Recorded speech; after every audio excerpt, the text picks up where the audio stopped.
Hello hi friends, DTH info YouTube ചാനലിൻ്റെ പുതിയൊരു വീഡിയോയിലേക്ക് സ്വാഗതം. നമുക്കിന്ന് സ്റ്റാർസാറ്റ് SR488 സ്പൈഡർ സെറ്റ് ബോക്സ് എങ്ങനെയാണ് സോഫ്റ്റ്വെയർ ചെയ്ത് നോക്കാം. രണ്ട് തരത്തിൽ ചെയ്യാം. സെറ്റ് ബോക്സിൽ അപ്ഡേറ്റ് ആയിട്ടുള്ള സോഫ്റ്റ്വെയർ ഉപയോഗിച്ച് ചെയ്യാം. മറ്റൊന്ന് വെബ്സൈറ്റിൽ നിന്ന് ഫയൽ ഡൗൺലോഡ് ചെയ്തിട്ട് ചെയ്യാം.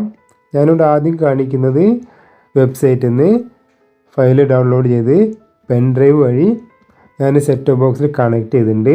ആ ഫയൽ ഞാൻ ക്ലിക്ക് ചെയ്തപ്പോൾ ഡൗൺലോഡ് ചെയ്യണം ചോദിക്കുന്നുണ്ട്. ഞാനിവിടെ യെസ് കൊടുത്തിട്ടുണ്ട്.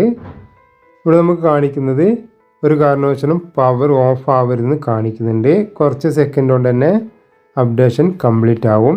അത്രയും സമയം ഒരു കാരണവശാലും പവർ ഓഫ് ആവരുത്. കുറച്ച് സമയം മാത്രമേ വരുന്നുള്ളൂ. അപ്പോൾ കംപ്ലീറ്റ് ആയി ഇവിടെ നമ്മുടെ സെറ്റ് ബോക്സ് റീസ്റ്റാർട്ട് ആയിട്ടുണ്ട്. പിന്നെ നമുക്കിത് പുതിയതായിട്ട് വന്നുള്ളൊരു സെറ്റിങ്സ് എന്ന് പറയുന്നത് CH Max എന്നുള്ള സെറ്റിങ്സ് ആണ്.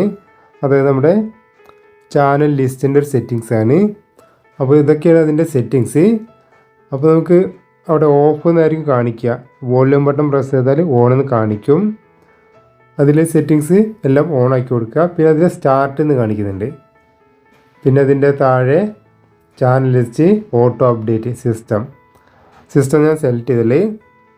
പിന്നെ നിങ്ങൾ നെറ്റ് കണക്ട് ചെയ്യുകയാണെങ്കിൽ ഓട്ടോമാറ്റിക് നമ്മുടെ ചാനൽ ലിസ്റ്റ് ഇതുപോലെ അപ്ഡേറ്റ് ആവുന്നുണ്ട്.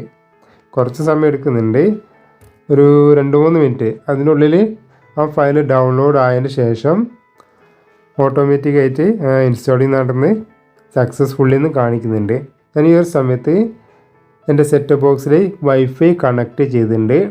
വൈഫൈ കണക്ട് ചെയ്താൽ മാത്രമായിരിക്കും ഇതുപോലെ ഫയൽ ഡൗൺലോഡ് ആയിട്ട് ഇതുപോലെ കംപ്ലീറ്റ് ആവുന്നത്. അപ്പോൾ വൈഫൈ കണക്ട് ചെയ്യാം. അപ്പോൾ എൻ്റെ വീഡിയോ ഇഷ്ടമായി ലൈക്ക് ചെയ്യാനും ഷെയർ ചെയ്യാനും കമൻറ്റ് ചെയ്യാനും മറക്കരുത്. ഇതുപോലെ വീഡിയോകൾക്കും ലേറ്റസ്റ്റ് അപ്ഡേറ്റുകൾക്കും എൻ്റെ ചാനലൊന്ന് സബ്സ്ക്രൈബ് ചെയ്യാനും കൂടെ ബെൽ ബട്ടൺ അമർത്താനും മറക്കരുത്.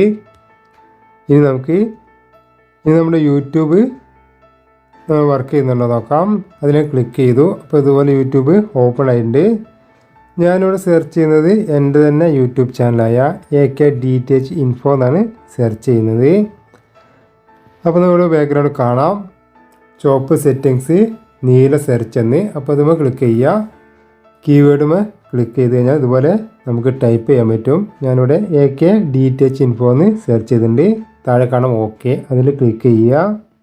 അപ്പോൾ ഞാൻ യൂട്യൂബിൽ ചെയ്തിട്ടുള്ള വീഡിയോ എല്ലാം നമ്മുടെ ലിസ്റ്റായിട്ട് വന്നത് കാണാം. അപ്പോൾ നമ്മുടെ സെറ്റ് ബോക്സിൽ തന്നെ നമ്മുടെ യൂട്യൂബ് ചാനലെല്ലാം നല്ല അടിപൊളിയായിട്ട് കാണാം. വൈഫൈ കണക്ട് ചെയ്താൽ മാത്രം മതി. വലിയ നെറ്റൊന്നും എനിക്ക് പോകുന്നില്ല. പിന്നെ നമുക്കിത് ക്ലിക്ക് ചെയ്താൽ തന്നെ ഏത് റെസൊല്യൂഷനാണ് ചോദിക്കേണ്ടത്. ഫുൾ HD വേണോ? അപ്പോൾ നമുക്ക് ഏത് റെസൊല്യൂഷനാണോ വേണ്ടത് അതിൽ സെലക്ട് ചെയ്ത് കാണാവുന്നതാണ്. ഇനി നമ്മൾ സെറ്റ് ബോക്സിൽ അപ്ഡേറ്റ് ആയുള്ള ഫയൽ ഉപയോഗിച്ചിട്ട് എങ്ങനെയാണ് അപ്ഡേറ്റ് ചെയ്ത് നോക്കാം. ഓൺലൈൻ അപ്ഡേറ്റ് എന്ന് കാണാം. സെറ്റിങ്സിൽ ലാസ്റ്റ് ഭാഗത്ത് അതിൽ ക്ലിക്ക് ചെയ്യുക. അപ്പോൾ ഇതുപോലെ സെറ്റിങ്സ് എല്ലാം വന്നിട്ടുണ്ട്. ഇതുപോലെ ഫയലുകളെല്ലാം വന്നിട്ടുണ്ട്. വെർഷൻ 3.48 SW അപ്ഡേറ്റ് കാണിക്കുന്നുണ്ട്. അതിൽ ഞാൻ ക്ലിക്ക് ചെയ്യാണ്. അതിൽ ക്ലിക്ക് ചെയ്യുമ്പോൾ ഓൾറെഡി നമ്മൾ ചെയ്ത ഫയലും ഇത് രണ്ടും സെയിം ആയതുകൊണ്ട് കംപ്ലീറ്റ് കാണിക്കുന്നുണ്ട്. അല്ലെങ്കിൽ ഓട്ടോമാറ്റിക്കായി അപ്ഡേറ്റ് നടക്കും. അപ്പോൾ ഇനി നിങ്ങൾ പുതിയൊരു ഫയൽ അപ്ഡേറ്റ് ചെയ്യണമെന്ന് തോന്നുകയാണെങ്കിൽ വൈഫൈ കണക്ട് ചെയ്താൽ ഇതുപോലെ പുതിയ സോഫ്റ്റ്വെയർ വന്നിട്ടുണ്ടാകും. അത് അപ്ഡേറ്റ് ചെയ്താൽ മതി. പിന്നെ ഇതിൽ വന്നിട്ടുള്ള ബാക്കിയുള്ള ഫയലുകളെല്ലാം നിങ്ങൾ അപ്ഡേറ്റ് ചെയ്യുക. അപ്പോൾ എൻ്റെ വീഡിയോ ഇഷ്ടമായി ലൈക്ക് ചെയ്യാനും ഷെയർ ചെയ്യാനും കമൻറ്റ് ചെയ്യാനും മറക്കരുത്. അപ്പോൾ രണ്ടാമത്തെ ഫയൽ ഇവിടെ കംപ്ലീറ്റ് ആയത് കാണാം. കൂടുതൽ വീഡിയോകൾക്ക് വീഡിയോയുടെ താഴെയുള്ള പ്രൊഫൈൽ ചെയ്തിട്ട് ക്ലിക്ക് ചെയ്യുക. മുകളിൽ വീഡിയോസ് പോയാൽ ഞാൻ നേരത്തെ ഇതിലെ വീഡിയോ എല്ലാം കാണാവുന്നതാണ്.